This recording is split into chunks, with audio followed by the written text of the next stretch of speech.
Fala galera, tudo bem? Professor Newton Matos, como é que vocês estão? Tudo tranquilo? Certo? Espero que esteja tudo bem com vocês. Seja muito bem-vindo, seja muito bem-vinda, certo?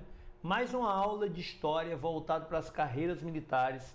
Vou aqui dar uma olhada em quem está acompanhando esse evento comigo. Ana Savioli está ficando expert, certo? Titularíssima aí no que tange a monitoria online, junto com o Guilherme. Sejam muito bem-vindos e muito obrigado aí pela presença de vocês, tranquilo? A gente tem algumas questões aqui, mas eu acho que a aula de hoje ela se torna ainda mais importante por conta do material. Eu peguei questões que tem assim, bem o nível da ESA, algumas até mudam um pouquinho do formato, porém o nível ele está dentro daquilo que a ESA vai exigir de você, certo? E eu gabaritei as questões e coloquei comentários em cada uma delas. Então o material por si só já vai valer a pena. Então se você puder, certo? Baixe esse material, vai lá no www.alfaconcursos.com.br, na aba de eventos, clica no dia de hoje e baixe esse material. Para você que ainda não me conhece, eu sou o professor Newton Matos, certo? Sou professor de algumas matérias, professor da parte de Direito Constitucional, Direitos Humanos, Atualidade, Geopolítica, dentro das carreiras policiais, e professor de História do Brasil, História Geral, Atualidades, certo? Algumas temáticas envolvendo aí também Geopolítica para as carreiras militares. Então, estou no Alfa aí desde o ano de 2005, eu acho, 2005, 2006.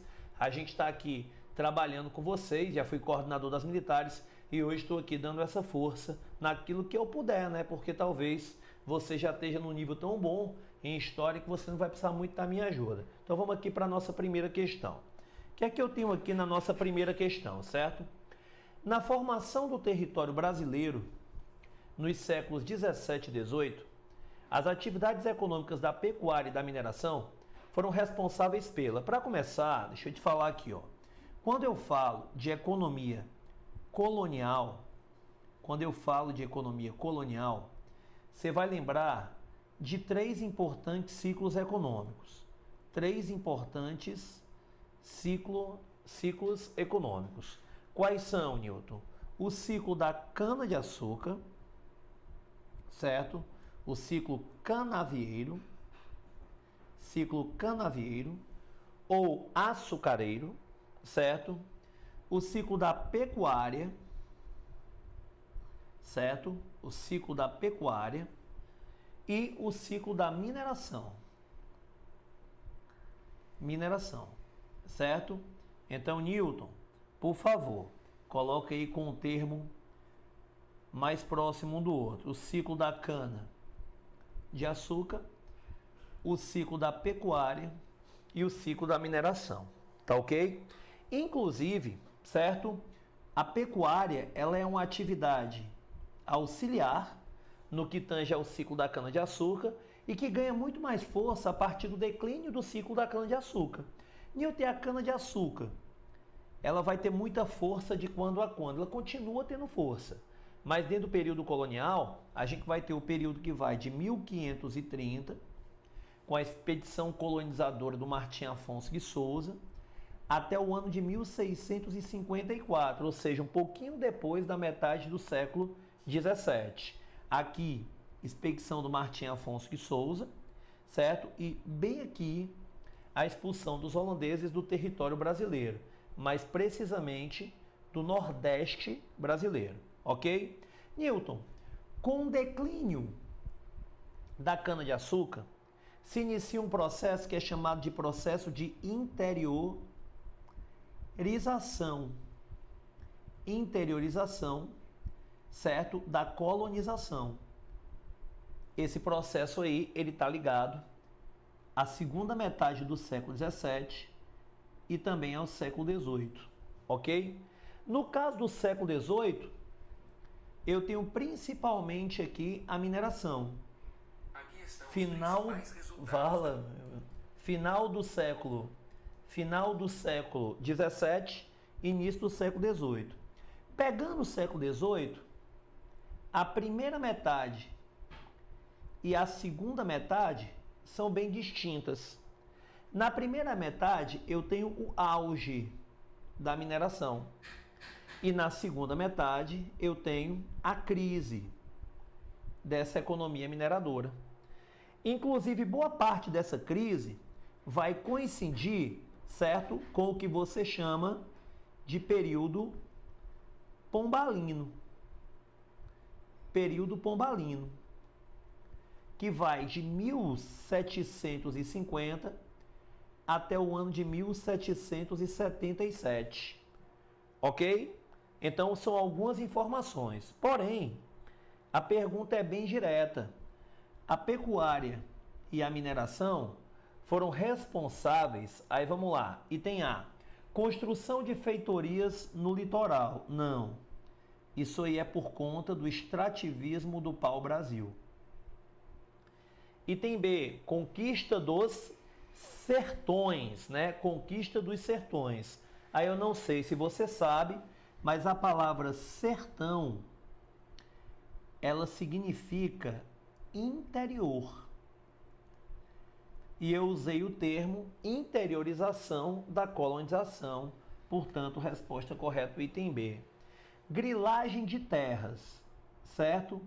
Grilagem de terras, que é a aquisição ilegal dessas terras, através dessa prática que é a grilagem, que está associada à falsificação de documentos. E por que o nome grilagem?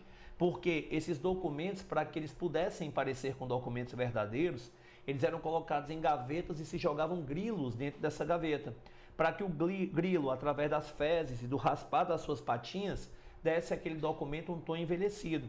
Então, é uma prática ilícita, certo, de aquisição de terras, quando na verdade, quando você fala pela pecuária, eles desbravam terras que até então não têm dono. Essas terras só terão donos a partir de 1850 com a Lei de Terras, e eles podem ali construir as suas fazendas de gado, principalmente por conta da quarteação.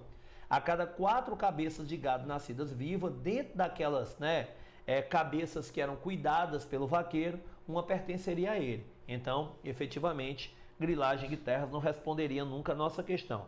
Elaboração de políticas aduaneiras. As políticas aduaneiras, elas estão ligadas principalmente, certo, à importação e exportação. Naquele tempo, se estabelecia o monopólio português sobre o Brasil, e a mudança que nossa política aduaneira vai se dar principalmente com a chegada da família real portuguesa ao Brasil, que vai se dar ali no início do século XIX, ok? Item E, realocação espacial das agroindústrias. Naquele tempo, não há de se falar em agroindústria, porque nós não temos sequer uma agricultura tão mecanizada, ok? Então, resposta correta aqui, o item B de bola. Tranquilão? Segunda questão. Vamos para a nossa segunda questão aí para você, certo? Segunda questão. A difusão do uso desses machados de ferro em substituição aos de pedra aumentou imensamente a produtividade do trabalho, reduzindo em mais de 10 vezes o tempo para a derrubada dos troncos, pau-brasil, certo? Aqui é o machado de ferro sendo usado pelo indígena, certo? Ao invés do machado de pedra. E essa prática aí é a prática do escambo, aquela prática que você já ouviu falar e que toda vez, por conta de uma questão da ESA do passado, eu peço para você não confundir escambo, que é troca, com estanco, que é monopólio. Escambo, que é troca, com estanco, que é monopólio. Beleza? Continuando.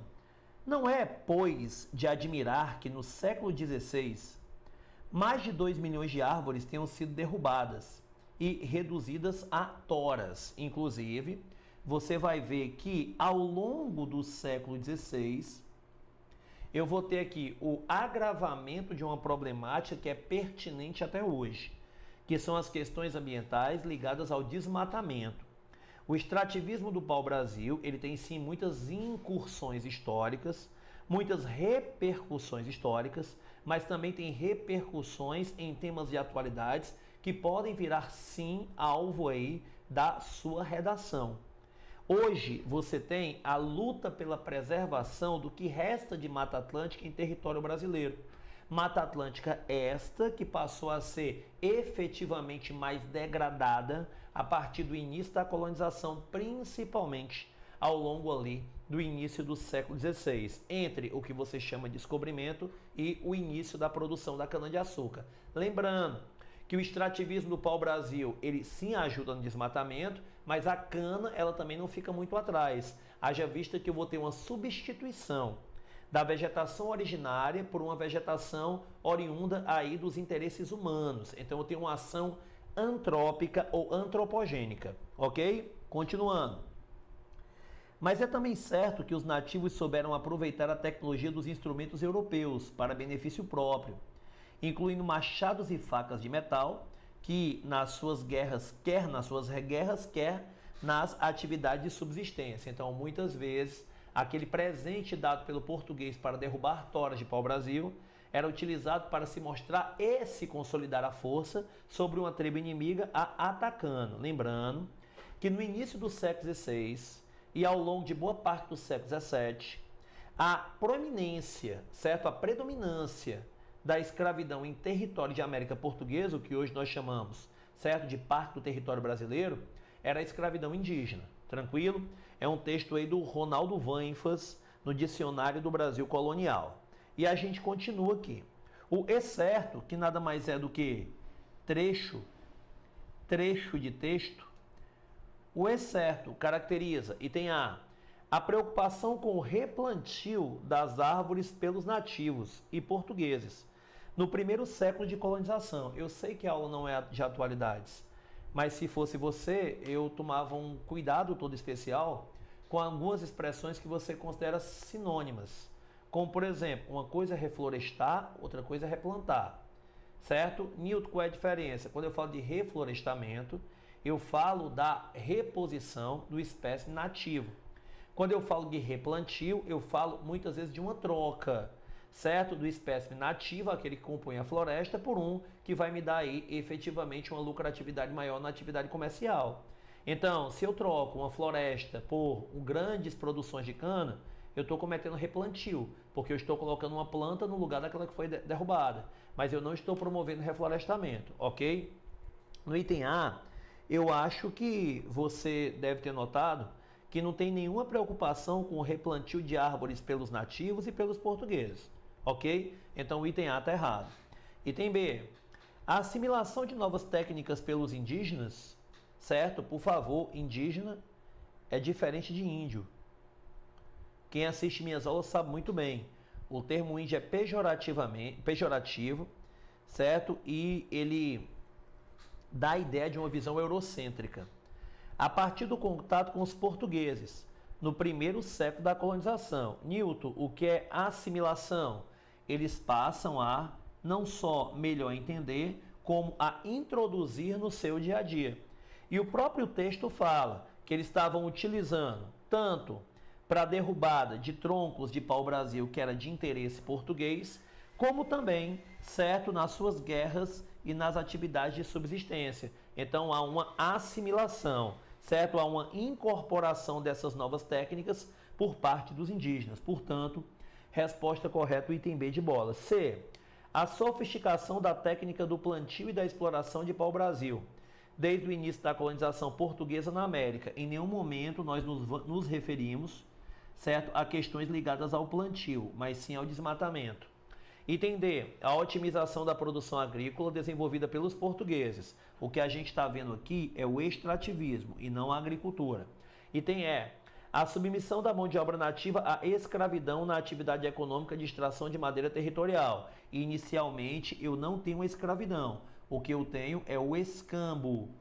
Com o passar do tempo, a resistência indígena, certo? E a mudança de atividade econômica é que vai introduzir a escravidão indígena em território brasileiro. Escravidão indígena essa que vai ser combatida pela igreja pelo simples fato de se associar, certo, o indígena a um possível novo fiel. Portanto, esse indígena ele pode ser alvo de conversão, certo? Coisa que os negros não poderiam de acordo com o que a igreja pensava à época.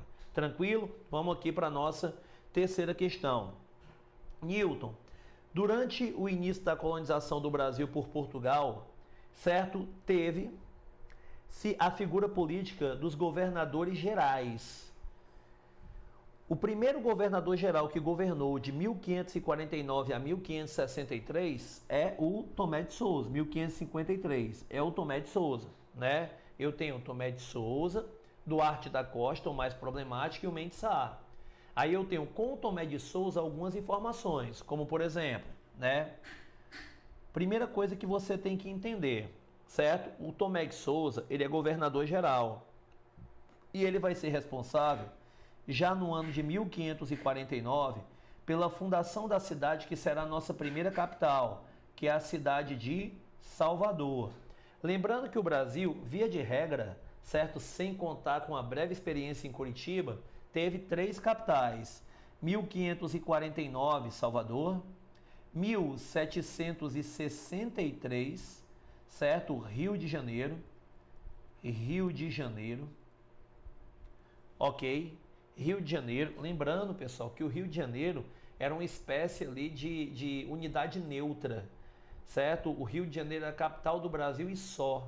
A cidade do Rio de Janeiro não era nem o que nós hoje vemos como capital do que será o estado do Rio de Janeiro, certo? Naquela época, essa atribuição aí, certo, é dada à região ali como Guanabara.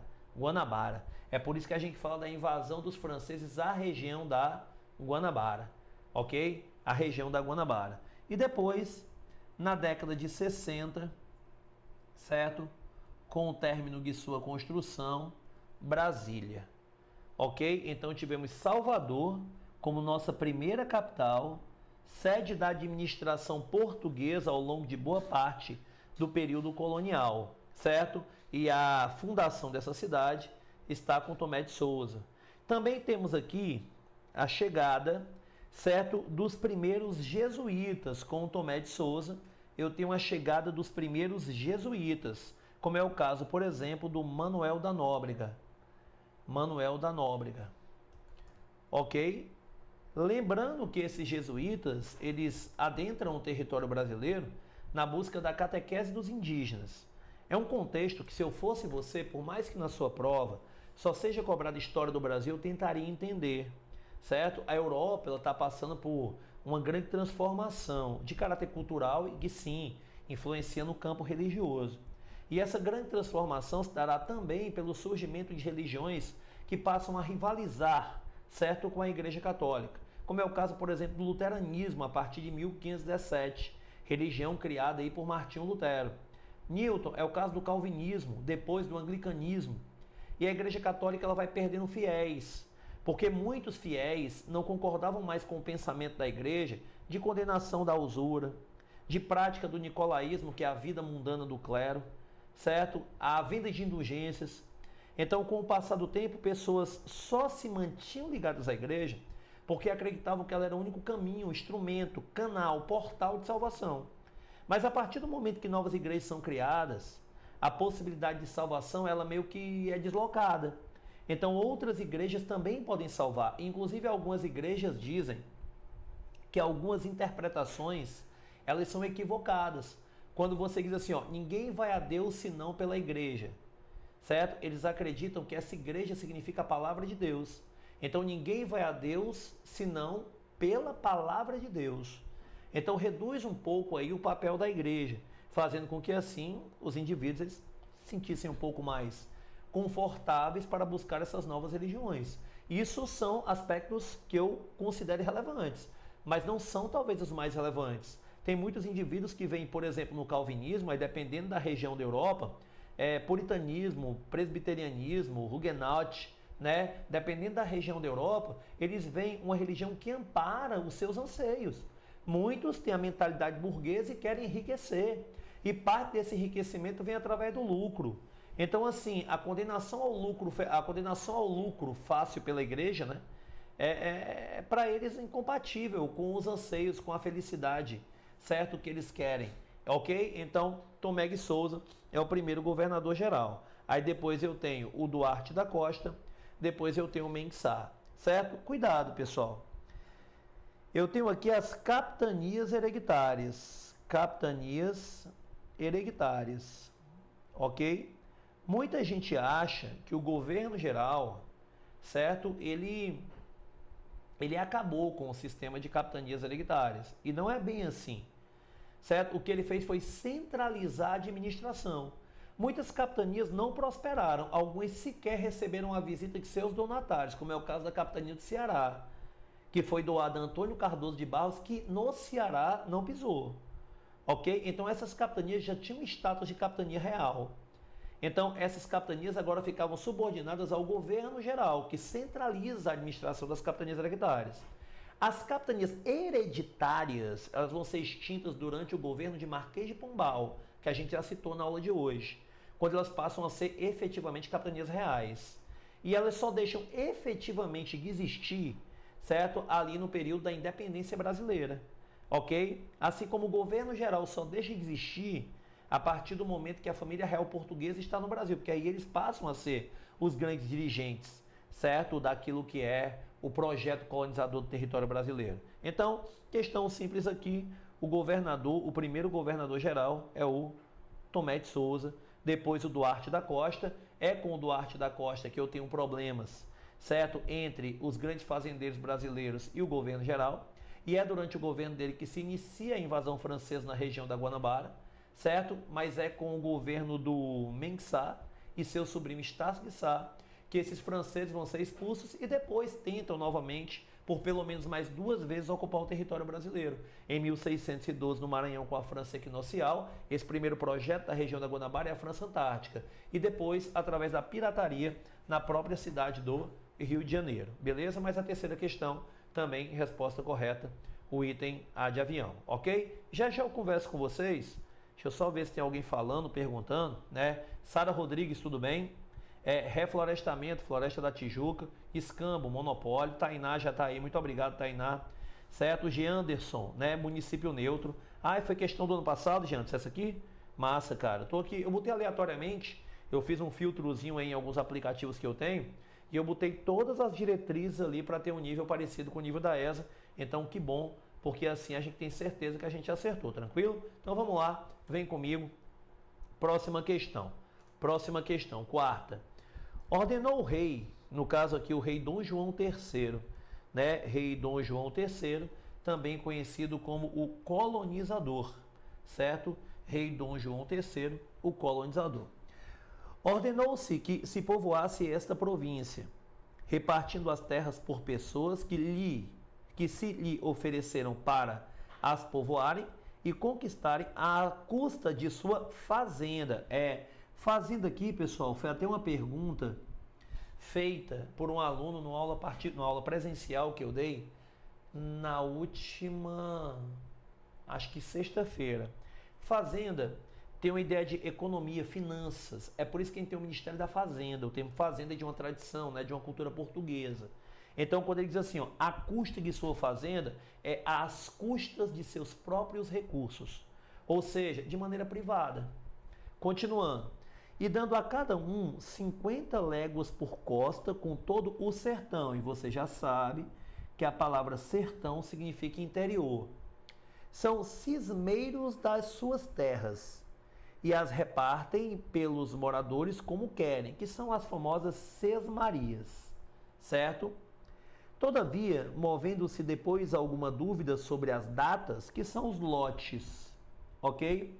Não são eles os juízes delas, senão o provedor da fazenda, das finanças. Então, assim, eu posso doar pedaços daquilo que me foi repassado, são as sesmarias, mas o indivíduo que nela está, ele não será dono dela. Ele terá o direito de usufruir dela. Mas decisões em torno, certo, da dinâmica dessas sesmarias é tomadas pelo capitão donatário.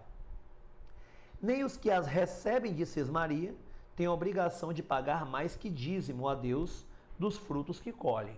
Ok? Então, um texto aqui sobre, eu não tenho nem muito o que falar para você, a questão das capitanias hereditárias, ok? Criação das capitanias hereditárias, tomara que nós tenhamos aí um itemzinho que fale de capitanias hereditárias. Item A, definição de rigoroso sistema tributário voltado ao interesse da coroa portuguesa. Na verdade, se você prestou atenção, certo? O texto diz que aquele que recebe sesmarias, ele não tem outra obrigação senão o de pagar o dízimo para a igreja. Ok? Newton, então quer dizer que toda a exploração de riquezas naquele território ficaria no bolsinho de quem recebeu aquela terra? Não. Eles podem sim produzir, mas eles pagarão ali, a conta é prestada com o capitão donatário. Em boa parte das vezes se cobra 20% de tudo que é produzido, ok? Mas o texto, ele não está falando desse rigoroso sistema de tributação, rigoroso sistema de pagamento de impostos, não está falando sobre isso. Item B, autorização para instalação de sesmarias destinadas exclusivamente ao cultivo de algodão e de tabaco. Você sabe muito bem que as capitanias hereditárias que prosperaram em torno do cultivo da cana-de-açúcar. Então o item B está errado. Item C, constituição de um regime fundiário apoiado na pequena propriedade. Na verdade não é apoiado na pequena propriedade, é apoiado no latifúndio. No latifúndio, certo? São grandes extensões de terra que são aqui, ó, inclusive citadas, né? 50 lestas por costa com todo o sertão. Isso é muito grande. Basta você ver o mapa das capitanias hereditárias, seja aquele mais conhecido, o das capitanias todas na horizontal, seja aquele que é considerado mais moderno, com as capitanias da parte de cima na vertical, ok? Item D, atribuição de poder político, econômico e jurídico aos senhores de engenho, não aos senhores de engenho, certo? Mas algumas atribuições, como a de serem juízes de algumas questões, é dada no texto aos capitães donatários, ok? Item E, criação das capitanias hereditárias e a atribuição de direitos aos donatários. Criação das capitanias hereditárias 1534, atribuição de direitos aos donatários previstos num documento chamado foral. Dentre esses direitos, o direito de doar sesmarias, certo? Esses capitães donatários poderiam doar sesmarias, inclusive o texto está falando sobre isso. Resposta da questão, o item é de escola. Tranquilo? Próxima questão. Durante o período de domínio holandês no Nordeste brasileiro, no século XVII, houve, item A, apoio às iniciativas exploradoras do sertão e descoberta das primeiras jazidas de ouro e pedras preciosas na colônia. Aí eu queria só dizer para você o seguinte, que a descoberta das primeiras jazidas de ouro e pedras preciosas na colônia vai se dar no final do século XVII. Assim, numa quantidade considerada aceitável para se iniciar uma exploração, certo? No final do século XVII. Os holandeses permanecem em território brasileiro oficialmente até 1654, o que eu chamaria de meados do século XVII. Então, o item A está errado. Item B, aumento da presença de protestantes, certo, na colônia e perseguição sistemática aos judeus e católicos. Na verdade, quando esses holandeses, em sua grande maioria calvinistas, ou seja, protestantes, estão em território brasileiro, você tem uma maior liberdade religiosa, sem perseguição a judeus e católicos, até porque os holandeses tinham interesse econômico. Então, boa parte daqueles latifundiários, senhores de engenho, que acreditavam numa perseguição religiosa, acabaram se surpreendendo, porque ganharam liberdade religiosa e até mesmo participação política, que é a presença de pessoas de grande influência na Câmara dos Escabinos, que era um órgão consultivo do governo holandês do Nordeste naquele momento, ok? Item C, estimula a vinda de naturalistas e pintores, certo? E produção de acervo iconográfico. O que está ligado a quê? O que está ligado às artes, principalmente às pinturas, retratos, figuras. Beleza? Ah, Nilton, eu não acredito. Pois pode acreditar, certo? Pode acreditar. Você, inclusive, vai ter missões artísticas em Pernambuco, certo? A partir, principalmente, de 1637, com a chegada, certo, do conde Maurício Ignaçal. Inclusive, você vai ter uma figura bem conhecida dos pernambucanos, o Franz Post, certo? Que era um indivíduo que já naquela época pintava flagrantes e paisagens de Pernambuco, pintava parte do cotidiano, certo? Daquele território que corresponde ao que hoje nós chamamos de estado de Pernambuco. Então, por incrível que pareça, certo? Resposta correta, o item C. Principalmente a partir de quando? Principalmente a partir de 1637, certo? Quando um conde alemão chamado Maurício de Nassau administra, certo, a Companhia das Índias Ocidentais, empresa holandesa responsável pelo projeto de produção açucareira no Nordeste brasileiro. Tranquilo? Resposta correta, item C. D. Ampliação dos investimentos na produção açucareira e supressão das formas de trabalho compulsório na colônia. Quando eu falo trabalho compulsório, certo? O termo compulsório, ele está ligado à escravidão, à obrigatoriedade. Então você vai entender como sendo o trabalho escravo. Beleza? E o trabalho escravo, ele continua. Continua. Newton, por quê? Porque, efetivamente, os holandeses, de cara, eles não são assim, tão intransigentes com os brasileiros e nem com os portugueses que adentravam que habitavam aquela região. Não, eles permitem, inclusive, que negócios portugueses continuem funcionando, ok? E o grande lucro português, certo, no cultivo da cana, se dá com a venda de escravos, com o comércio de escravos. Então, quando ele fala aqui, ó, na supressão, está errado, ok? Item E, acirramento dos conflitos da colônia com as áreas vizinhas da América e união dos reinos de Portugal e de Espanha. Deixa eu te dar um toque aqui. Essa união dos reinos de Portugal e de Espanha vai acontecer principalmente aqui, entre 1580 e 1640. A primeira tentativa de dominação holandesa ao Nordeste brasileiro se dá em 1624 em Salvador. E a segunda tentativa vai se dar em 1630 em Pernambuco e vai perdurar de 1654, porém os holandeses vão aí partir para outras partes do território nordestino. Maranhão, Paraíba, Ceará, inclusive no Ceará, fundarão a fortaleza que vai dar origem à cidade de Fortaleza, que é a Fortaleza de Schonenburg, depois chamada de Fortaleza de Nossa Senhora da Assunção. A fundação dessa fortaleza é em 1649 e ela passa a se chamar Fortaleza de Nossa Senhora da Assunção em 1654. Hoje corresponde à 10ª região militar, aqui em Fortaleza, no centro da cidade. Tá ok? Mas aqui, ó, acirramento dos conflitos da colônia com as áreas vizinhas da América, nós não temos esse acirramento. Então, a única resposta que satisfaz plenamente a questão é o item C de casa, certo? C de casa. Sexta questão. Entre os diversos movimentos organizados por particulares de interiorização do Brasil a partir do século XVII, tivemos um que se notabilizou para a busca de índios, para torná-los escravos. Este movimento ficou conhecido como, pessoal, existem dois movimentos principais de interiorização da colonização: entradas e bandeiras. Entradas e bandeiras. As entradas são expedições oficiais, promovidas pela própria coroa portuguesa e respeitam o Tratado de Tordesilhas. Por isso, não são as que mais adentrarão o território brasileiro. E as bandeiras são expedições particulares, ou seja, indivíduos em busca de enriquecimento empregam seus próprios recursos nesse tipo de empreitada, nesse tipo de missão.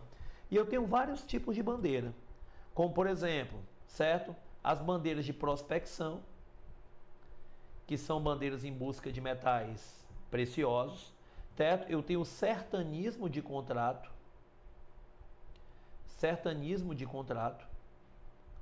que são bandeiras na captura de escravos negros fugidos e a destruição de quilombos. Eu tenho também, certo, o bandeirismo de pré-ação.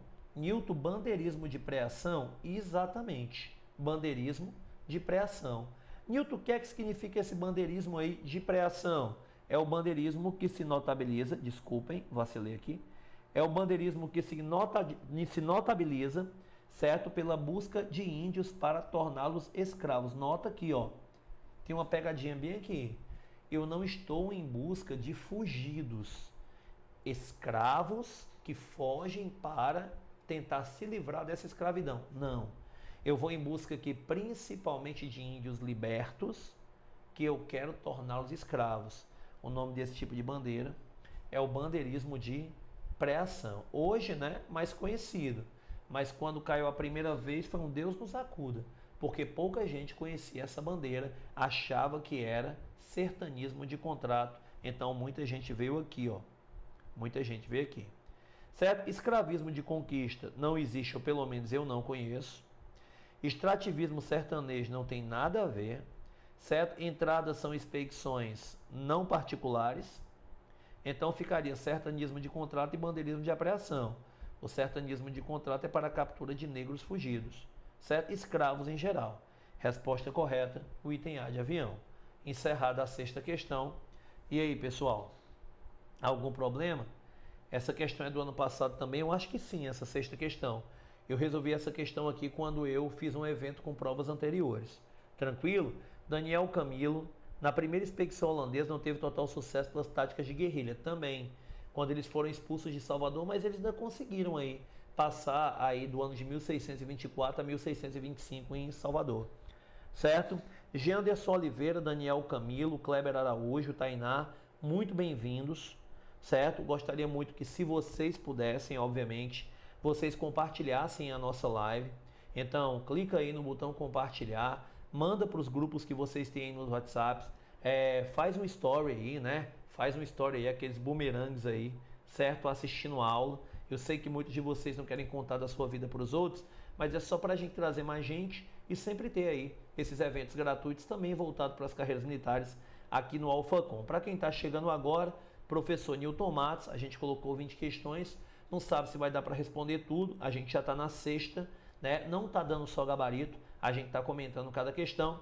Eu gostaria que cada pessoa que está aqui nesse momento, inclusive eu que ainda não deixei, caso possível, caso queira, certo? Caso se sinta confortável, eu podia estar roubando, eu podia estar matando, mas aqui eu estou pedindo só para que você dê uma clicadinha no like. A gente tem mais de 30 pessoas e tem menos de 30 likes. Então, se você puder, nos ajuda muito. Então, vai lá, certo? Compartilha, chama mais gente. Enquanto isso, chama a galera do Sou Mais, né? Pede para a galera que está assistindo dentro do Sou Mais assistir aqui no YouTube, certo? Se a galera vir para cá e a gente que agora está com 31 ficar com 50 pessoas, eu vou sortear aí uma conversa aí tete a tete comigo, né? Frente a frente, para a gente discutir por meio aí do mundo virtual, né?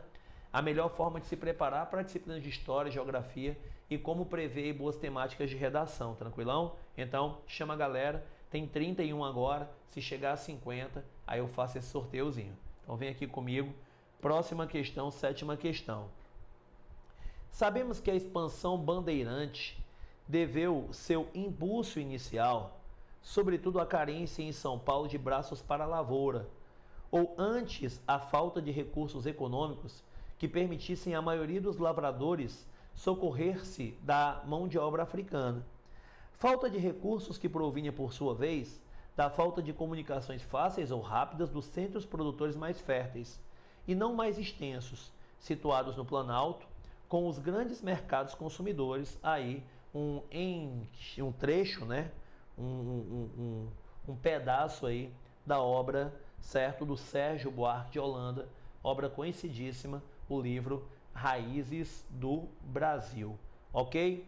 A particularidade da colonização de São Paulo, quando comparada com a de Recife e de Salvador, certo, deveu-se, aí vamos lá, item A, ao trabalho de pacificação dos índios guerreiros pela Companhia de Jesus. Não, no que tange a São Paulo, você pode acompanhar pelo texto, eu tenho muito mais a atuação de quem? Dos bandeirantes. Dos bandeirantes. Beleza? Item B. Ao rápido processo de urbanização em decorrência da exploração aurífera. Embora naquele momento tudo fosse basicamente, né, o que se originou de São Vicente, o que você hoje chamaria de São Paulo, São Paulo, pessoal, ia do que é parte do território paranaense até a região das Minas Gerais.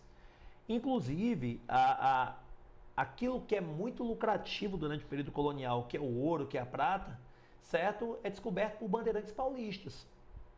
Inclusive, isso vai gerar conflito, que é a Guerra dos Emboabas, no começo ali do século XVIII, na tentativa de efetivamente tomar uma posse exclusiva do território da produção aurífera, ok? Mas deixa eu te falar uma coisa, certo? Quando ele fala de rápido processo de urbanização em decorrência da exploração aurífera, a partir do momento que o conflito Guerra dos Emboabas se inicia, a região mineradora ela é desmembrada do restante do território paulista, fazendo com que assim esse aumento populacional se dê na região das Minas e não na região que corresponde hoje a São Paulo. Item C, a oposição dos habitantes às exigências econômicas da metrópole. Boa parte dos habitantes, inclusive, vai tentar a vida na região das Minas, até se volta contra a metrópole, principalmente no momento da cobrança de impostos, mas essa não é a peculiaridade do processo de colonização do território de São Paulo. Item D, ao isolamento social de uma colonização de interior afastada do litoral. Então vem aqui comigo. São Paulo, né, o que você chama hoje de estado de São Paulo, tem litoral, Santos, São Vicente, mas a cidade de São Paulo, não. Eu, ao contrário de Recife, estou falando de cidades, olhe bem. Recife, né, você tem praias lindíssimas em Recife, não tem como negar. Não, assim, eu não sou muito fã, caso alguém seja pernambucano, mas eu não sou muito fã da praia de Boa Viagem, certo? Mas Recife, a cidade de Recife, tem praias lindíssimas. O que você não pode é se sentir seguro para tomar aquele velho e relaxante banho de mar, porque de vez em quando tem um ataquezinho de um shark por lá, né? Toda vez que vou a Recife, faço questão, não sei nem se ainda tem, a última vez que eu fui foi em 2019, mas eu fui direto para Porto de Galinhas, certo? Fiquei um tempo em Porto de Galinhas, lindo, maravilhoso, tem nem o que negar, piscinas naturais, encontrei uma moré, aquele peixe que mais parece uma cobra, né? Fiz aquele passeio lá para os corais, mergulhei, fiquei todo vermelho, porque o sol castiga, né? A gente mergulhando se empolga, foi um momento de tensão, ok? Recife, cidade litorânea, ok? Salvador nem se fala, certo? Adoro Salvador, tô aproveitando aqui para contar um pouquinho e matar a saudade, certo? De viagens que eu fiz pelo próprio Alfa, também a passeio, para duas cidades que eu amo de coração mesmo, Recife e Salvador, duas cidades que no passado eu tive uma certa aversão, porque se cria na cabeça da gente, que nós nordestinos, uma disputa, sabe, entre Fortaleza, Recife e Salvador, com destaque para a disputa entre Salvador e Recife. E quando você vai, você vê que o aluno de Salvador é sem dúvida nenhuma. Olha, estou falando numa live que deve ter aluno de todo canto. Mas, se tem um canto que eu fui bem recebido em termos de alunato, foi em Salvador. Então, assim, falar mal do aluno de Salvador, para mim, e da Bahia como um todo, né? O evento foi em Salvador, é pedir para arrumar uma briga, viu?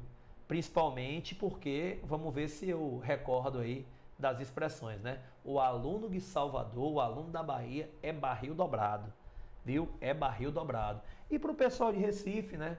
Para a gente não também ficar puxando tanto aí a sardinha pro lado de... a brasa pro lado da sardinha de Salvador, né? Recife, pelo amor de Deus, tem uma das maiores culinárias que eu já vi na minha vida.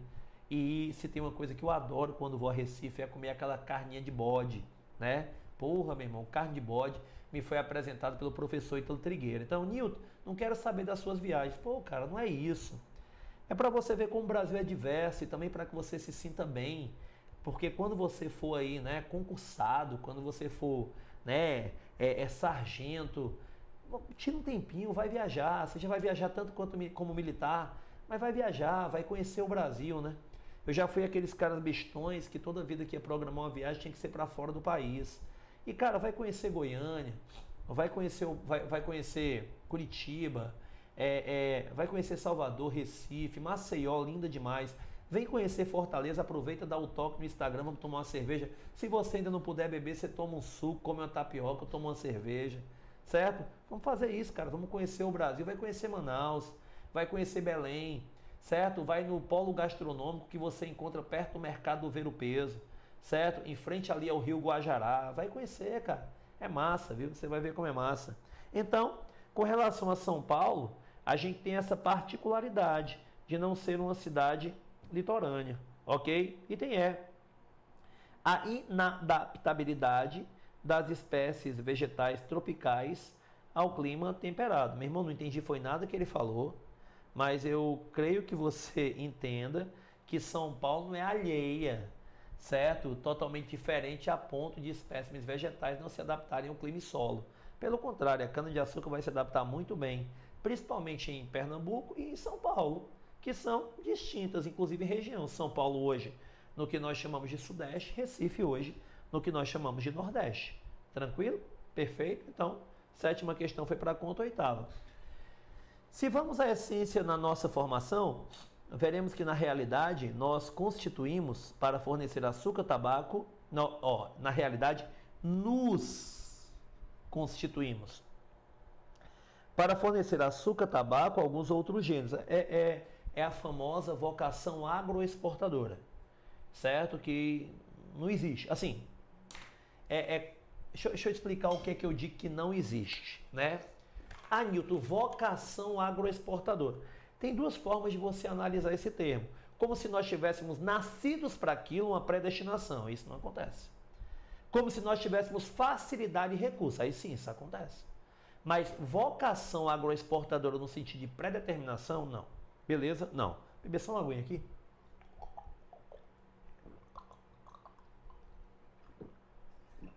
Ou coisa boa é água, viu?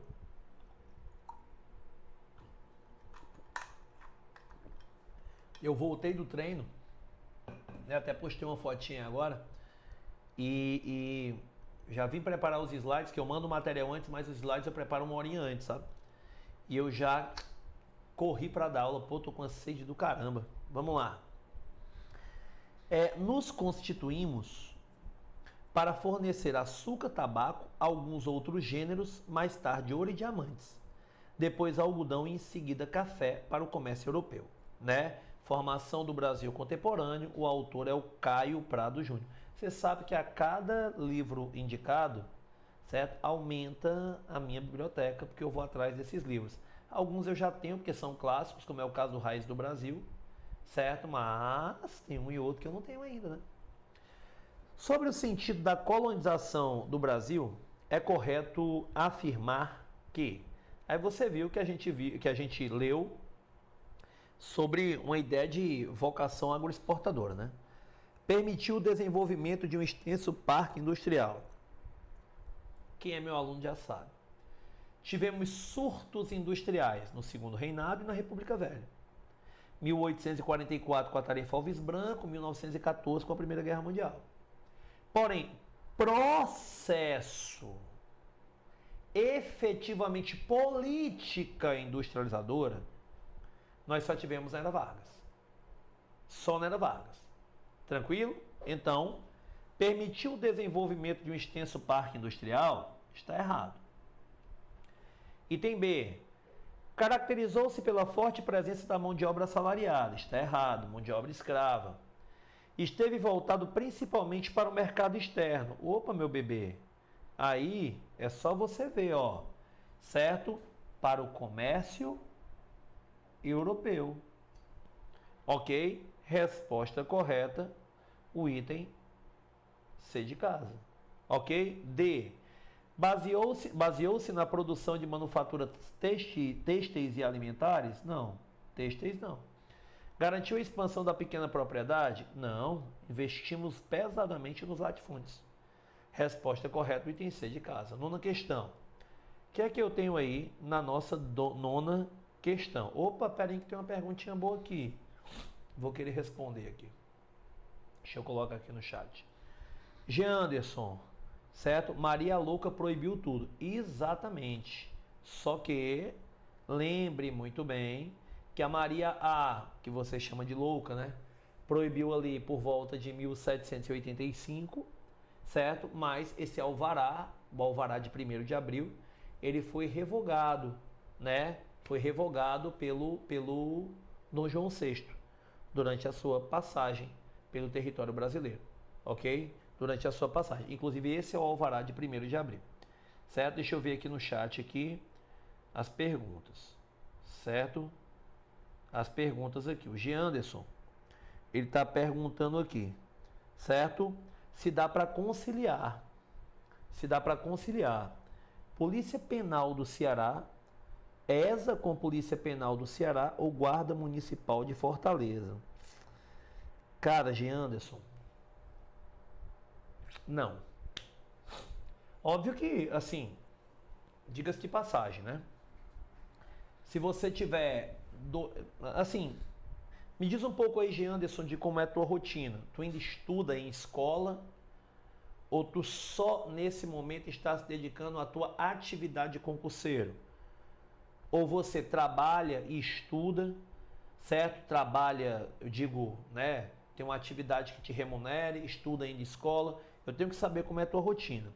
Caso você não tenha 100% do teu tempo livre para estudar, assim, sendo bem sincero, não vai dar para conciliar. Nilton, por que você está desiludindo o rapaz? Por que não vai dar para conciliar? Cara, é por um motivo bem simples, né? A matéria, ela é totalmente diferente. Deixa eu ajeitar aqui minha câmera. Eu acho que ela está desfocando. Cadê, mano? Aqui. A matéria é totalmente diferente.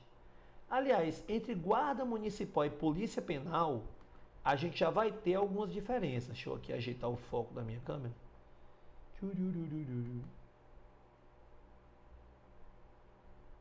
Tu é piorando aqui a situação. Certo? Foi o que eu fiz aqui, mas pronto, melhorou agora. Sei nem o que foi que eu fiz. Deixa eu ajeitar aqui. Pronto. Fui inventar de mexer. Esse o foco ficou melhor? Certo? Se o foco ficou melhor aí. Me digam aí, pessoal. Me dê essa ajuda. Caguei, foi tudo aqui. Certo? Ah, se você tiver o dia livre, aí ajeita aí. Né? Aí, comandos, sou uma pessoa. Se você tiver o dia livre, aí você pode. Sim, mas por quê? Porque você tira um turno para estudar para a ESA e o outro para estudar. Aí dá para conciliar. Guarda Municipal e Polícia Penal dá para conciliar. E Gianderson, se você tiver entre 17 e 29 anos, ainda dá para conciliar com a Polícia Militar, viu? Ainda dá para conciliar. Beatriz Almeida, obrigado. Todo mundo aqui ficou calado. Só a Beatriz falou. Então vamos lá, Gianderson. Já estava bom, Cleber? Obrigado, cara. Obrigadão. É porque, na verdade, estava meio desfocado aqui para mim. Porque não dá nem para você ver o nome dos livros, né, que estão aqui atrás. E eu só acho que o foco tá bom quando dá para ver. Então vamos lá. Se você tiver o dia livre, Gianderson, estuda um turno para ESA, o outro turno para Guarda Municipal e Polícia Penal e no terceiro faz exercício, porque em todos os casos você vai ter o TAF, né? Ou EAF. Tá ok? Beatriz Almeida, você é minha aluna aqui do Ceará? Certo, Kleber? Você é meu aluno aqui do Ceará? Se for, me diga aí. Certo? Ó, estamos com 39 pessoas. Vamos aí fazer nossa corrente positiva para a gente chegar até 50 pessoas. Beleza? Nona. Real alicerce da sociedade. Os escravos chegaram a constituir, em regiões como o Recôncavo na Bahia, certo? Mais de 75% da população. Cara, estava dando aula essa semana sobre o Estatuto da Igualdade Racial. Sábado à noite, uma turma presencial, sabe? E assim, eu acho o Estatuto da Igualdade Racial muito importante. E eu vi um total descaso de alunos negros ao estudar o Estatuto. Isso me deixou muito preocupado. Ok? Inclusive, eu falo que o Estatuto da Igualdade Racial ele tem algumas diretrizes jurídico-políticas ou político-jurídicas. Como, por exemplo, as normas constitucionais que falam de direitos e garantias fundamentais, certo? As normas constitucionais que falam de princípios fundamentais, certo? A inclusão das vítimas de desigualdade social, certo? A valorização da identidade nacional, certo? E o fortalecimento da identidade nacional e a valorização, certo? Da igualdade étnica. Newton, o que é essa valorização da igualdade étnica? Nós, enquanto sociedade, nós, enquanto povo brasileiro, somos formados por principalmente três matrizes. A matriz europeia, certo? Sobretudo a portuguesa. A matriz indígena, os povos originários. E a matriz negra, certo? E a matriz negra. É isso que forma você, brasileiro. Você pode se achar branco, você pode ser descendente asiático e achar que é, sei lá, somente descendente daquele povo. Se eu fizer uma análise aí do seu DNA, e agora muitos vão se surpreender, certo? Muitos vão se surpreender. Deixa eu te dar um bizu. Ô, Beatriz, certo, Kleber também. Deixa eu dar um bizu aqui para vocês. Pensando em fazer PMCE para entrar no raio ou cotar. Massa, eu treino com um rapaz que é do cotar, né? O tático rural, né? O tático rural. Inclusive ele estava fazendo um curso, certo, de rastreamento na selva. E ele disse que a partir de uma pegada agora ele tem várias informações. Beleza? Várias informações. Mas deixa eu te dar um toque aqui. Muitos não vão acreditar nessa informação, gostaria que pesquisassem e vissem se é verdadeira. Ok? Eu sou cearense, não é? A composição genética do cearense, ela tem mais influência nórdica, mais influência viking do que indígena. Newton, eu não acredito. Pesquisa de 2020. Bota aí, influência, DNA, vikings, Ceará. Ou cearense. Você acredita nisso?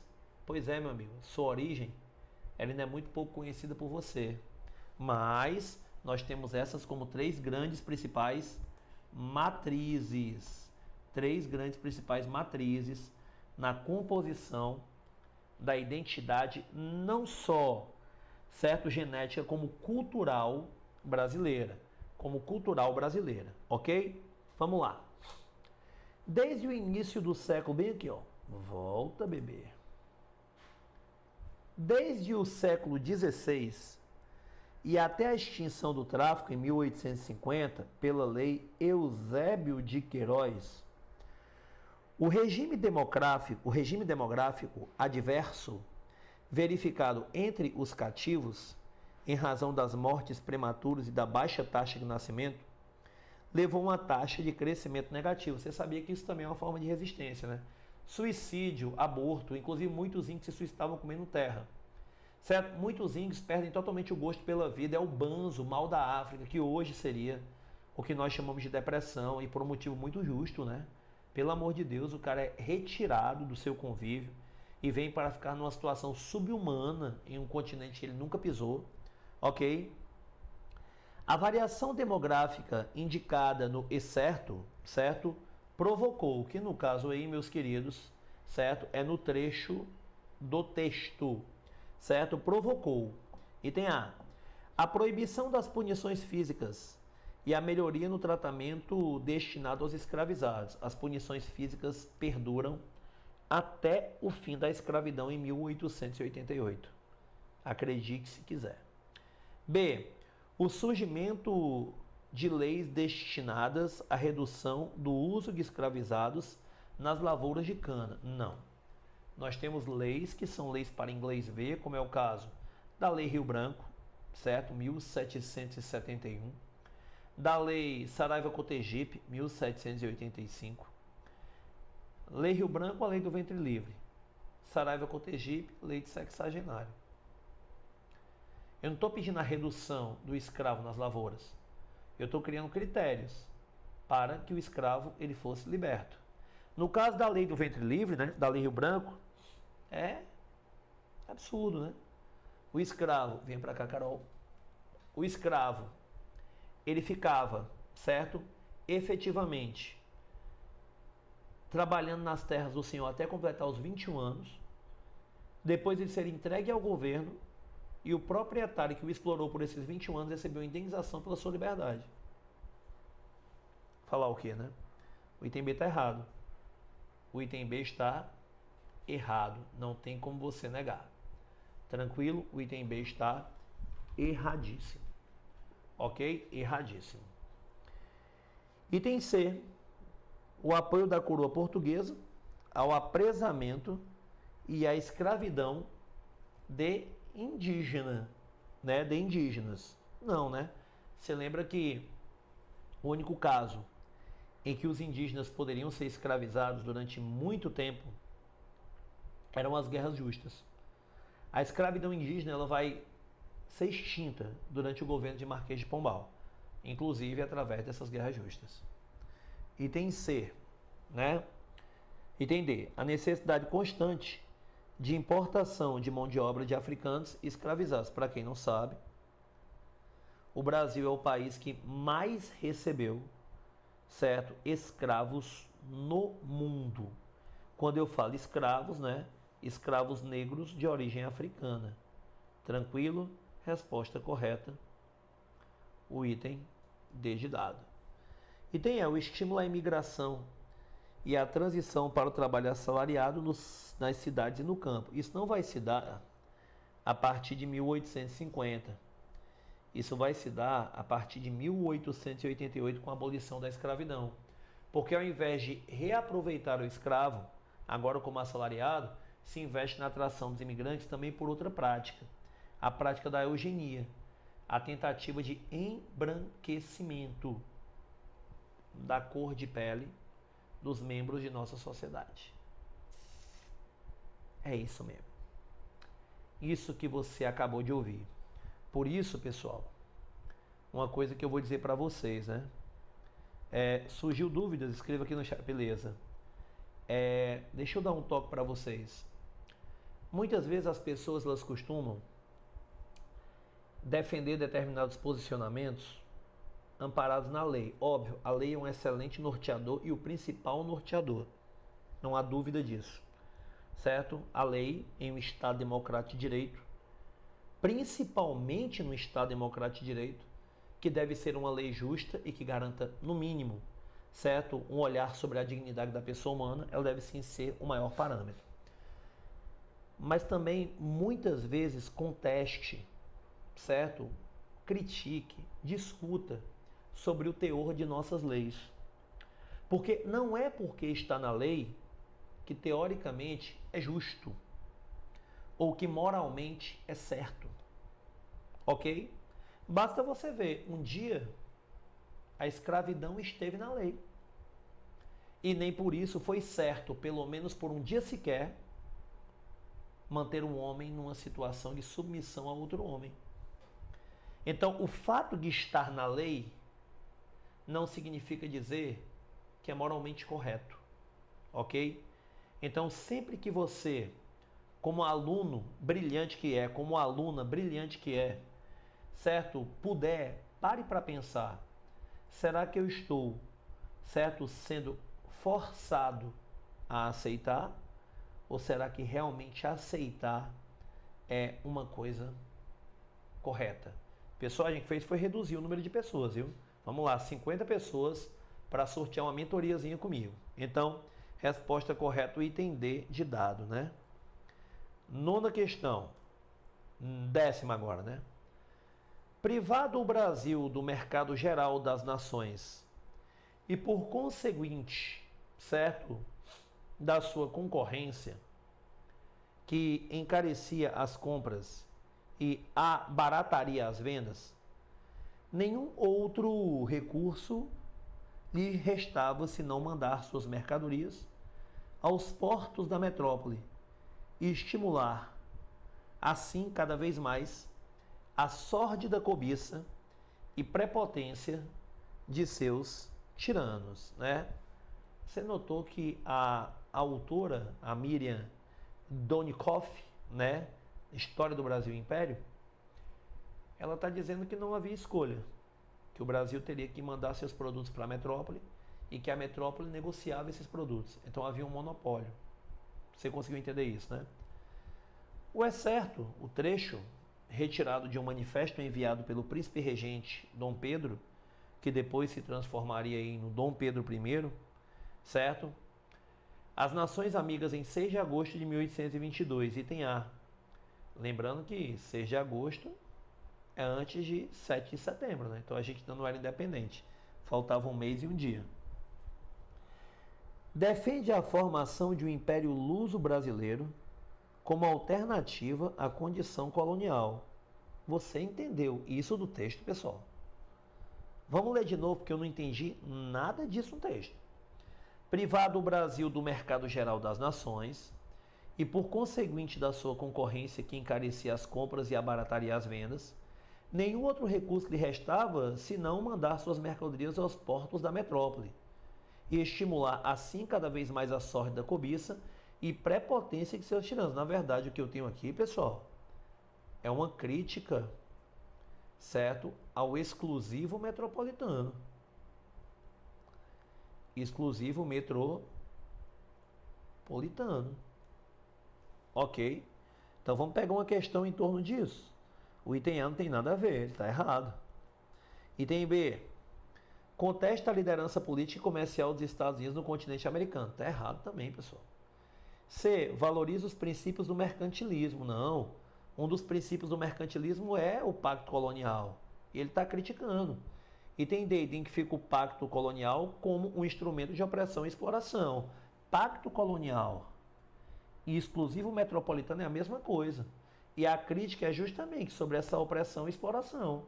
O item D é a resposta correta. Item E. Expressa o repúdio do governo português no Brasil à hegemonia britânica no comércio mundial. Não tem nada a ver. Na verdade, dos 5 itens aí, 4 não tem nada a ver. 4 não tem nada a ver. Tem um que ainda, assim, pode gerar um... Porque falou de mercantilismo, você entende pacto colonial, mas aqui a gente não está valorizando os princípios do mercantilismo. A gente está criticando uma das características do mercantilismo. Ok? Então, resposta correta. O item D de dado. 11. No final do século XIX, a monarquia brasileira estava desgastada politicamente, né? Até a queda da monarquia vai se dar em 1889, né? Com a proclamação da República, certo? O que resultou numa crise. Sobre os fatos ocorridos durante a crise da monarquia brasileira e proclamação da República, pode-se afirmar que, item A, a Igreja Católica foi a única instituição que apoiou o imperador até a sua queda. Não. Inclusive, Igreja Católica e imperador tiveram lá sua rusga por conta da bula Sílabus. E, efetivamente, a questão religiosa, ela acabou influenciando na queda da monarquia. É, inclusive, até um fator secundário, como eu resolvi numa questão passada. Por quê? Porque, na verdade, certo? O imperador não era inimigo da igreja. Só que a questão religiosa, aquele problema envolvendo a prisão dos bispos de Olinda e de Belém, ela vai fazer com que a gente comece a olhar. E agora? Não está na hora de separar o poder da igreja, não? Então a gente começa a contestar se o poder estava sendo utilizado, se ele estava seguindo no caminho correto. Esse é o grande lance. Então, a Igreja Católica não vai apoiar o imperador até a sua queda. Ok? B. O Manifesto Republicano já havia sido lançado. O Manifesto Republicano, pessoal, é de 1870. Ele foi lançado pelo PRP, Partido Republicano Paulista. Certo? No final do século XVIII. Não, aqui é final do XIX. C. A proclamação da República foi efetivada sem a participação dos militares. Sem não. Com. Inclusive, com a participação de 2 que merecem destaque. Benjamin Constant e Marechal Deodoro da Fonseca. Benjamin Constant e Marechal Deodoro da Fonseca. D. Com a abolição da escravidão, sem pagamento de indenização, sem indenização,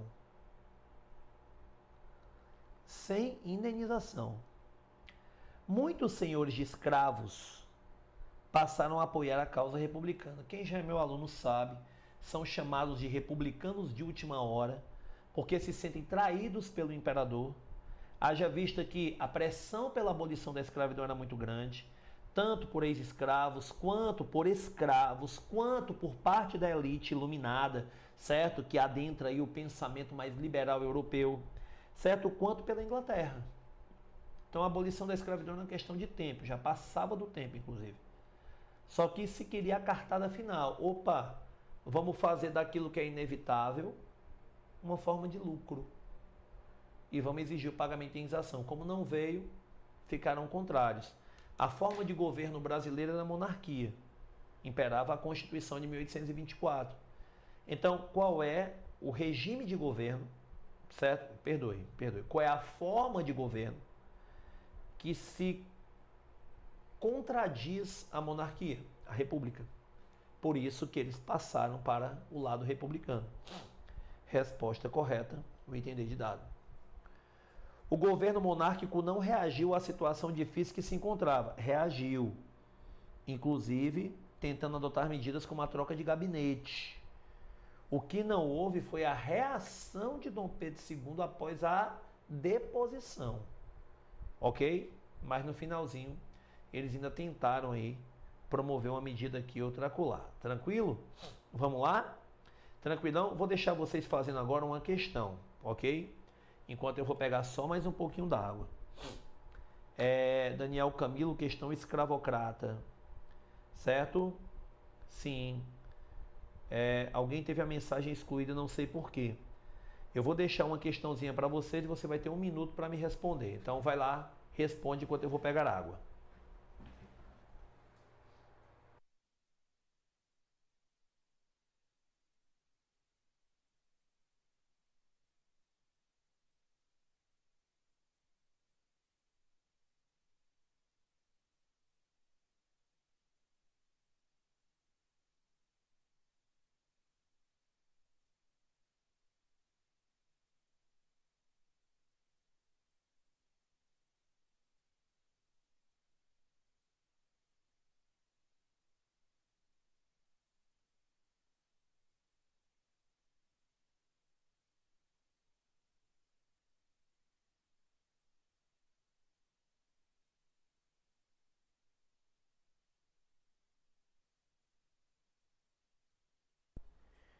E aí, pessoal, qual é a resposta correta?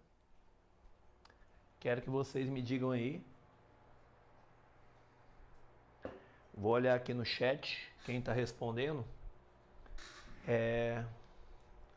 Vamos lá. Tem uma pergunta aqui para mim. Eu adoro quando alguém pergunta. Daniel Camilo. Certo? Acabei pegando foi suco. Professor, embora a igreja também ter sido um fator de derrubada da monarquia, os maiores expoentes da derrubada da monarquia foi a questão militar e a escravocrata, certo? Nós temos 4 questões, né, para quem assiste a aula comigo. A questão religiosa, que eu considero de todas a mais secundária. A questão republicana, que é utilizada como subterfúgio, mas não era a mais forte.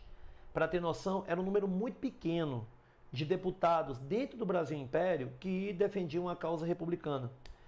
A república se torna assim, a corda que balança ao vento e na hora que ela passa é o momento da insatisfação. Entendeu?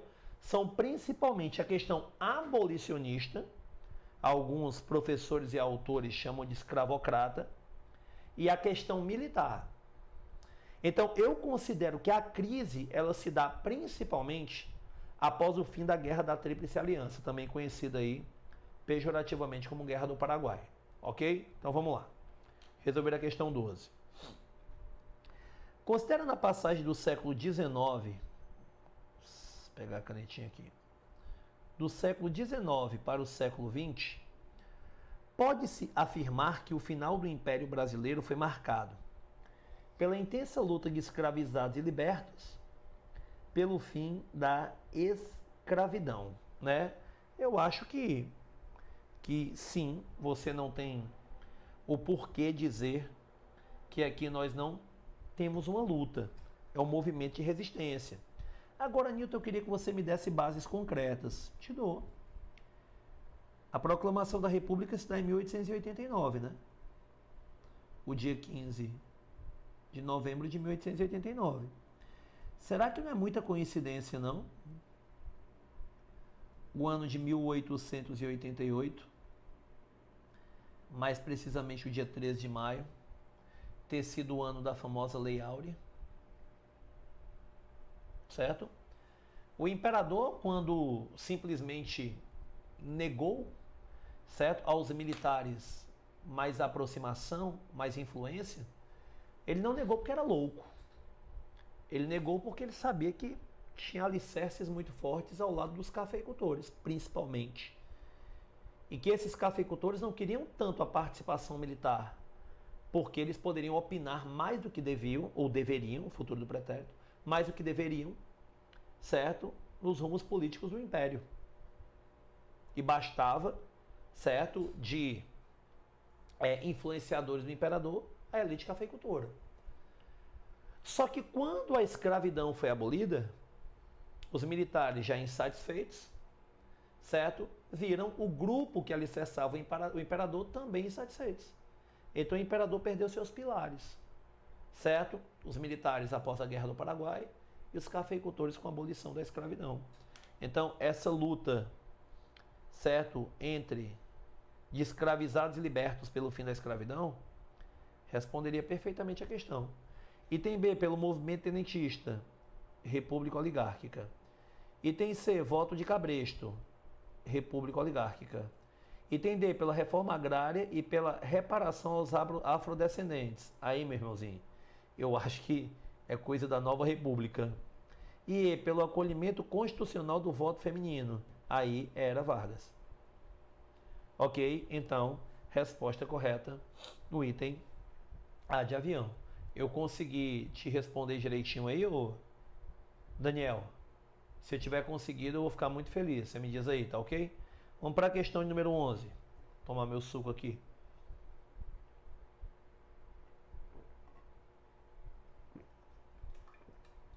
Pai, o bicho bom é ter mãe, né, cara? A minha mãe fez um suco pra mim. Aqui em casa eu compro aquelas polpas. Aí minha mãe fez um suco de tangerina. Não sei como é que é chamado aí na sua cidade. Tangerina, mexerica ou bergamota. Certo? E ela botou uma porrada de água e só tinha uma polpa de tangerina que é a mais fraquinha. Aí eu pedi para ela botar outra polpa, ela botou de caju. Então meu suco é de cajurina ou tangiru. Alguma coisa nesse sentido. Meu irmão, tá um gosto massa, viu? Minha mãe se garantiu. 13. A Guerra do Paraguai ou da Tríplice Aliança expôs, item A, as diferenças estruturais e institucionais entre as colonizações portuguesa e espanhola na América. Cara, Nilton, eu acho que sim, porém não é o fator principal. Certo? Rapaz, pois se você acha que sim, a gente já começa errado. Nilton, como assim começa errado? Porque, cara, em ambos os casos, eu estou falando de uma colonização de exploração. Ó. Então, quando ele diz expôs as diferenças estruturais, não, mano. A base estrutural é a mesma, ok? Então, o item A está errado. Item B. A hegemonia da presença imperialista britânica e norte-americana na América do Sul. Por mais que tenha gente que diz que houve uma influência inglesa, certo? Mas essa presença imperialista ela não é, certo, verdadeira. Item C. As tensões regionais e disputas comerciais e políticas entre os estados da região. Perfeito, perfeito. Lembra que a gente vem aí de uma questão platina. Lembra que a gente vem aí de uma guerra da Cisplatina. Lembra que a gente tem aí o imperialismo do Solano Lopes. Então a resposta correta é o item C de casa. Item D. As ideologias opostas e as distintas posturas diplomáticas adotadas pelos novos estados americanos. Não, também não responde a questão. Item E. A existência política e militar espanhola para preservar suas últimas colônias americanas. Não tem nada a ver. Certo? Então são 4 itens que não tem nada a ver e um item que é o verdadeiro. É isso que você vê nessa questão. 14. Olha o que é que nós temos aí na 14. Para entendermos os conflitos ocorridos nos primeiros anos do Segundo Reinado, como é o caso, por exemplo, né, da continuidade da Revolução Farroupilha e da Praieira. São 2 conflitos ocorridos no início do Segundo Reinado. Temos que levar em consideração as discussões e reformas empreendidas durante o final do período regencial. Esse período foi marcado por revoltas, como cabanagem, balaiada, sabinada, a Guerra dos Farrapos ou Farroupilha, a cabanada, a sedição de Pinto Madeira, certo? Ou sedição do Crato. Tem mais movimentos do que você estuda nos livros de história, ok? Entre outras manifestações. A eclosão dessa revolta fortaleceu o clima de insegurança, fato que veio a incentivar o ideal reformista e centralista nos seus últimos anos, certo? Nos seus últimos anos, ok? O Kleber Araújo está perguntando com relação ao Solano Lopes se ele queria uma passagem para o mar. Sim, um canal de navegação, inclusive leva-o a adentrar de maneira não permitida, a invadir, certo? As províncias de Entre Rios e Corrientes, na Argentina, e a região do Mato Grosso, no Brasil, tá ok? Região de Mato Grosso, no Brasil. Então vamos lá, continuando aqui. Considerando o texto as chamadas revisões das reformas, ações revisionistas que visavam devolver o governo central aos poderes perdidos com a descentralização regencial, foram assim caracterizados. Eu tenho um avanço, que é um V, um avanço liberal no período regencial, inclusive com o ato adicional de 1834, o ato adicional de 1834, e eu tenho um regresso conservador, certo? O regresso conservador, inclusive com a lei de revisão do ato adicional.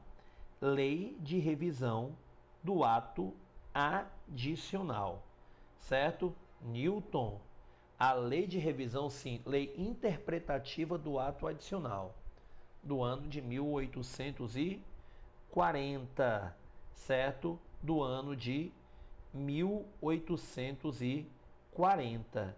Newton, durante o governo de quem? Durante o governo de um rapaz chamado Araújo Lima. Araújo Lima.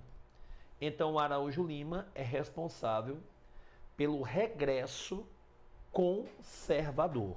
Regresso conservador. Esse é o termo correto. E para a gente encerrar a nossa 15ª questão, deixa eu ver se vocês me responderam mais alguma coisa. Kleber, já respondi. Paraguai queria formar um Paraguai maior, né? Um grande Paraguaizão. É por isso que é o imperialismo, né? O Daniel disse que eu respondi. Ok, perfeito. Então vamos para a nossa última questão aqui. A revolta dos malês tomando meu suco. A revolta dos malês, ocorridas em Salvador em 1835, foi uma revolta, certo? E tem foi uma revolta organizada por escravizados e libertos contra a escravidão e a imposição da religião católica. Não, os malês eram, volta, certo? De jeito nenhum. Os malês eram muçulmanos. B. Expressava as aspirações de liberdade dos escravos urbanos, impedidos de comprar suas cartas de alforria. Não. Era de escravos muçulmanos. Malês vem de muslim, que significa aquele que é submisso, né? Aquele que submete. Eu acho que a tradução é mais ou menos essa. E não sei se você sabe também, após tomarem o poder em Salvador, eles queriam escravidar os brancos e os negros não muçulmanos. Ok? 1835. Item C. Externava a indignação da população urbana branca com as práticas de violência e dos castigos públicos errados. Item D. Reivindicava mais autonomia para as províncias, contrapondo-se à política centralizadora empregada pelos gestores imperiais errado. Item E. Fracassou em decorrência das atividades encontradas na regiminação de escravos dos engenhos do Recôncavo, né? Dos engenhos do Recôncavo. O que ele quer aí, efetivamente, né? Pessoal, pera aí que eu deixei passar um negocinho aqui, certo? Porque o item E também está errado. Eu deixei passar um negocinho aqui no item A, ó. Foi uma revolta organizada por escravizados e libertos contra a escravidão e a imposição da religião católica. Eles eram muçulmanos contrários à imposição da religião católica. O item A está correto, por isso que eu levei foi um susto aqui. O item A está correto. Tranquilo, pessoal? E assim chegamos ao fim do nosso evento. Espero que vocês tenham gostado. É sempre bom ter vocês como público, certo? Indiscutivelmente, eu torço por vocês, eu oro muito por vocês, para que no dia da sua prova Deus ilumine cada uma das questões marcadas por vocês. Deus ilumine cada uma das questões que sejam colocadas na prova e que elas estejam dentro daquilo que você estudou. Eu não peço a Deus para que Ele promova o milagre da sua aprovação, porque milagre requer aí muita coisa que não depende da sua força e da sua vontade.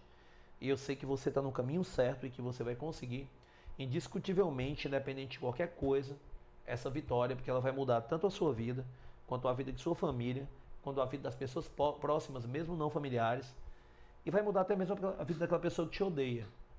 Porque aquela pessoa que te odeia, ela vai receber a pior resposta que ela pode receber, que é o teu sucesso. Beleza, pessoal? Beijo no coração, valeu, até a próxima.